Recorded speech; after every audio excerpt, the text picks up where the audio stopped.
राहु और केतु के परिवर्तन से कुंभ राशि की सच होने वाली 10 बड़ी भविष्यवाणी। जी हाँ दोस्तों, आपको बता दें कि 18 मई को राहु केतु का परिवर्तन हो चुका है और आज हम बात करेंगे आपकी अपनी राशि यानी कि कुंभ राशि पर राहु केतु के गहरे असर की। आपकी जिंदगी में इन 18 महीनों में बहुत बड़े बड़े बदलाव होने वाले हैं। आपको बता दें कि राहु केतु 18 महीने यानी 1.5 साल तक एक ही राशि में टिके रहते हैं। जैसे शनि 2.5 साल तक, गुरु 1 साल, लेकिन राहु और केतु पूरे 1.5 साल तक। दोस्तों, राहु और केतु ये कोई साधारण ग्रह नहीं है, ये छाया ग्रह हैं। इनका कोई ठोस अस्तित्व नहीं होता, लेकिन हमारे जीवन में ऐसी छाया डालते हैं कि दिशा और दशा दोनों को बदल कर रख देते हैं। दोस्तों, अब सवाल ये है कि कुंभ राशि से ये किस भाव में जा रहे हैं, कौन से घर में प्रवेश करेंगे, क्या असर होगा आपके करियर पर, रिश्तों पर, धन पर, मानसिक स्थिति पर, और कौन सी वो घटनाएं हैं जो इन 18 महीनों में आपके जीवन में होने वाली हैं। और दोस्तों, डरने की जरूरत बिल्कुल नहीं है।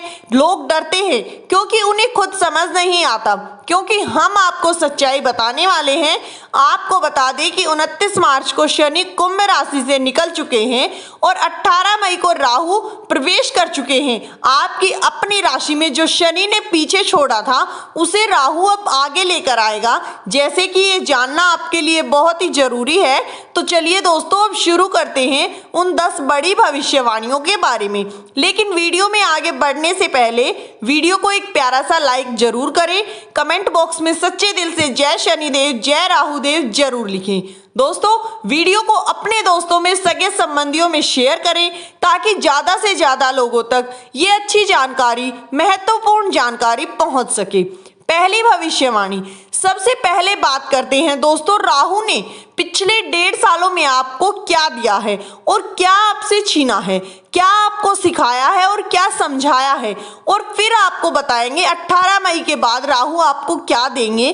पिछले 1.5 सालों में राहु आपके दूसरे भाव यानी सेकंड हाउस में थे और केतु आपके 8वें भाव। राहु जब सेकंड हाउस में होता है यानी दूसरे घर में होता है तो सबसे पहले आपकी वाणी पर असर डालता है, आपके बोलने की कला को शार्प बनाता है, आपकी जुबान में तेजी और चतुराई और चालाकी लेकर आता है। क्या बोलना है, कैसे बोलना है, किसको क्या कहना है, ये सब राहु ने आपको सिखाया है। लेकिन दोस्तों, राहु सिर्फ सिखाता नहीं है, राहु फंसाता भी है। जिनकी कुंडली में राहु थोड़ा नेगेटिव था उन लोगों को राहु ने गलत संगत में भी डाला होगा, जैसे खाने पीने की गलत आदतें, ज्यादा शराब सिगरेट की गलत आदतें, दोस्तों में फालतू वक्त बिताना, बहुत कुछ सोचना, किसी एक चीज के बारे के ऊपर ध्यान ना लगा पाना। ऐसे लोग जो अपनी लाइफ में भटकाव महसूस कर रहे हैं, ये भी राहु का असर हो सकता है। और हाँ दोस्तों, राहु ने कुछ लोगों से झूठ भी बुलवाया, कभी रिश्तों में, कभी पैसों के मामलों में, कभी काम में, और वो झूठ उस वक्त तो आपको बचा लिया, लेकिन आगे चलकर वही बातें भारी पड़ सकती हैं। इसलिए राहु आपको चालाक बनाता है, ज्यादा चालाकी लेकिन नुकसानदायक हो सकती है। दूसरी भविष्यवाणी, अब ध्यान से सुनिए। 18 मई के बाद क्या होने वाला है कि 18 मई को राहु और केतु परिवर्तन कर चुके हैं। राहु आएंगे आपके कुंभ राशि के यानी पहले भाव में और केतु चला जाएगा आपके 7वें भाव में। सोच रहे होंगे राहु तो अभी सेकंड हाउस में थे, अब सीधे फर्स्ट हाउस में कैसे आ गए। तो दोस्तों याद रखिए, राहु और केतु हमेशा उल्टी चाल चलते हैं। जहां बाकी ग्रह एक के बाद एक घर में आगे बढ़ते हैं, राहु और केतु पीछे की तरफ चलते हैं। अब बात करते हैं असली असर की। जब राहु आपके पहले भाव में आता है तो ये आपके मन पर, सोच पर और आत्मा पर, छवि पर सीधा असर डालता है, क्योंकि ये छाया ग्रह है, भ्रम पैदा करता है। चंद्रमा हमारे मन का कारक है। राहु भ्रम करेगा। जब राहु चंद्रमा पर गोचर करता है तो मन को उलझन में डालता है। इसका मतलब आपका सोचना ज्यादा होगा लेकिन कंफ्यूजन भी बना रहेगा। इसीलिए दोस्तों, सबसे जरूरी बात यह है कि किसी की बातों में जल्दी मत आना। कोई कुछ कह दे तो उस पर आंख बंद करके भरोसा मत करना। खासकर अगर आप करियर, रिश्ते या पैसों की तरफ से सोच रहे हैं तो सोच समझकर कदम उठाना। और देखो दोस्तों, राहु को अगर सही से समझा जाए तो दोस्तों ये सावधानी का ग्रह है। ये आपको रास्ता भी दिखा सकता है और दोस्तों भटका भी सकता है। फैसला आपके हाथ में है। तीसरी भविष्यवाणी, अब बात करते हैं दोस्तों एक और बड़ी बात की।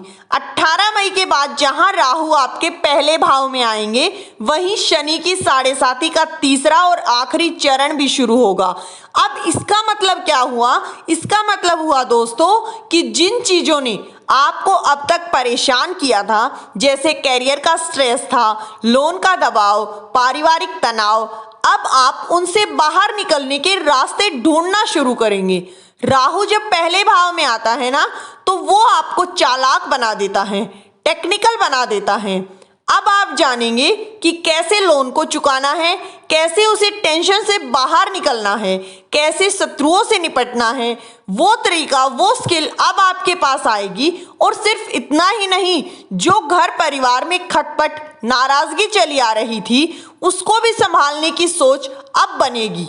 परिवार को कैसे जोड़कर रखना है, कैसे घर के लोगों के साथ तालमेल बैठाना है, आपका फोकस अब उस पर भी जाएगा। दोस्तों, सबसे खास बात, अब राहु जब चंद्रमा पर असर करता है, तो चंद्रमा की जो 64 कलाएं हैं वो धीरे धीरे आपके अंदर आने लगती हैं। खेल कूद एक्टिविटी, नई चीजों में हिस्सा लेना, अपने टैलेंट को निखारना, ये सब राहु आपको सिखाएगा। नया जोश, नई दौड़ और नई दिशा की तरफ बढ़ने का समय आने वाला है। चौथी भविष्यवाणी, दोस्तों अभी तक आपने राहु के परिवर्तन का असर जाना। अब जानते हैं कि आपकी कुंडली में केतु का क्या प्रभाव पड़ने वाला है। केतु अभी 8वें भाव में है, आपकी कुंभ राशि से, और ये स्थिति 18 मई तक की है। दोस्तों, जब केतु 8वें भाव में होते हैं तो केतु आपको गहरी सोच देंगे, नई नई चीजें सीखने का मन करेगा। कुछ ऐसे विषय जो पहले कभी नहीं सोचे थे, उनकी तरफ आपका झुकाव हुआ होगा। इसी के साथ रिसर्च, राज, आध्यात्मिक गहरे ज्ञान की तरफ आपका खिंचाव हुआ होगा। लेकिन केतु जहां भी होता है वहां थोड़ी सी असंतुष्टि भी दिखाई देती है। मतलब आप चीजें सीख तो रहे हैं, लेकिन कहीं ना कहीं दिल में पूरी तरह संतुष्टि नहीं है, सेटिस्फेक्शन नहीं होता। एक खालीपन सा महसूस होता है, जैसे कुछ रह रहा है, मजा नहीं आ रहा, असंतुष्टि हो पाती है, संतुष्टि नहीं मिल पाती। ये जो मिला जुला असर था, उसमें एक बड़ी वजह और भी थी। सबसे बड़ी बात दोस्तों, शनि आपकी कुंभ राशि में यानी पहले भाव में थे, लगन भाव में। इसी वजह से अवरोधिंग, चिंता, अकेलापन, फ्रेशनेस, ये सब साथ चल रहा था। अपने रिश्ते बनाए होंगे, लेकिन मन में कहीं ना कहीं चिंता और उलझन भी रही होगी। कैरियर में भी बदलाव आया होगा, लेकिन वो बदलाव भी शायद थोड़ा दबाव लेकर आया होगा। कुल मिलाकर ये समय सीखने, समझाने, गहराई से समझने का था, लेकिन साथ ही एक बेचैनी और एक असंतुष्टि भी थी।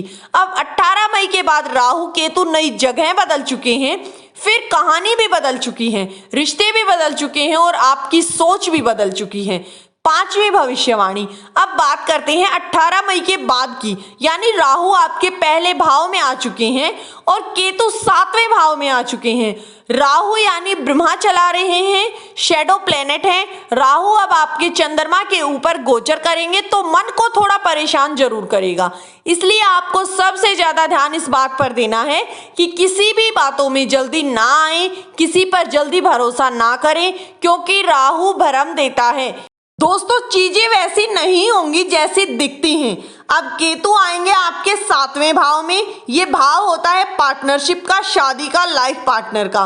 केतु एक डिटैच करने वाला ग्रह है, मतलब रिश्तों में थोड़ी दूरी बनाए रखता है, असंतोष बनाए रखता है, उलझन महसूस होती है। आपको लग सकता है कि पार्टनर आपकी बात नहीं समझ पा रहा, जिद्दी है, गुस्से वाला है, या फिर आपके हिसाब से नहीं चल रहा। लेकिन ये सब असल में उतना नहीं होगा जितना आपको लगेगा। ये सब प्लेनेट यानी ग्रह का असर होगा। लेकिन दोस्तों, घबराना नहीं है, क्योंकि शनि की 7.5 का तीसरा चरण अब शुरू हो चुका है और ये चरण आपको नई चीजें सिखाएगा। आप जिन चीजों में लंबे वक्त से परेशान थे, जैसे कैरियर, प्रेशर था, कर्ज का बोझ, पारिवारिक तनाव बना हुआ था, उन सभी चीजों से आप बाहर निकलने की कोशिश करेंगे। राहु फर्स्ट हाउस में आकर आपको चालाक और स्मार्ट बनाएगा। आप समझेंगे कि कैसे कम समय में, कम मेहनत में बड़ा काम कर सकते हैं। दोस्तों, इस वीडियो में दी गई जानकारी अगर आपको अच्छी लगी हो तो वीडियो को एक प्यारा सा लाइक जरूर करें, अपने दोस्तों में वीडियो को शेयर जरूर करें। वीडियो किसी प्रकार का कोई दावा नहीं करता है। वीडियो का उद्देश्य मात्र और मात्र आपको अच्छी सलाह देना है। धन्यवाद।